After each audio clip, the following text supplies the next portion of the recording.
काछे में जिन्ननि जे बादशाह तौर मशहूर अज़ीम बुज़ुर्ग हस्ती हज़रत पीर गाजी शाह जो सालियानो 3 ॾींहं वारो उर्स अॼु खां शुरू थी रहियो आहे, जंहिंमें सिंध समेत पाकिस्तान जे ॿियनि इलाइक़नि मां अक़ीदतमंदनि जे काफ़िलनि जी आमद जारी आहे। मेले जी सिक्योरिटी लाइ SSP दादू डॉक्टर फ़रख रज़ा जिन जी हिदायतनि ते ख़ासि सिक्योरिटी प्लान जारी कयो वियो आहे। जे मुताबिक़ दादू पुलिस पारां हिफ़ाज़ती इंतज़ाम सख़्त कया पिया वञनि। हर साल सख़्त सर्द मौसम में लॻंदड़ काछे जे मशहूर बुज़ुर्ग हस्ती जिन्ननि जे बादशाह गाजी शाह जे 3 ॾींहनि वारे उर्स जूं तक़रीबूं अॼु खां शुरू थी रहियूं आहिनि, जंहिंमें हज़ारनि जे तादाद में ज़ाइरीन जी आमद कुझु ॾींहनि खां वठी जारी आहे। मेले में सिक्योरिटी इंतज़ामनि खे मद्देनज़र रखंदे दादू पुलिस जे कुल 400 ऑफिसरनि तोड़े एहलकारनि खे सिक्योरिटी फ़र्ज़नि लाइ मुक़ररु कयो वियो आहे, जिन में 3 DSP, 5 inspector, 11 sub inspector, 40 assistant sub inspector, 52 हेड कांस्टेबल, 280 कांस्टेबल ऐं उन सां गॾु 9 लेडी पुलिस एहलकारनि खे शामिल कयो वियो आहे, जेके 2 शिफ्टनि में 24 कलाक सिक्योरिटी ड्यूटीअ ते तैनात रहंदा।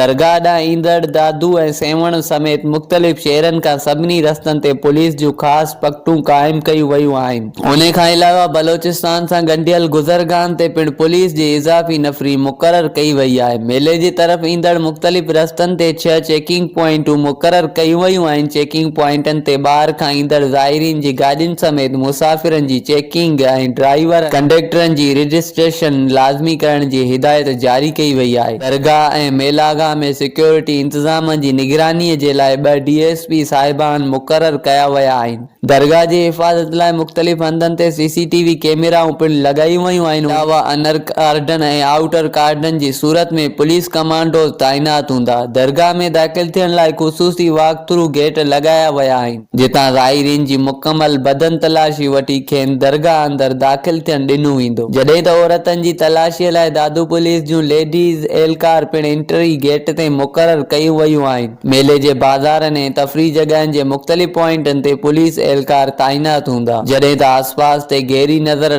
रखण लाइ सादा लिबास पुलिस एहलकार पिणु मुक़ररु कया विया आहिनि।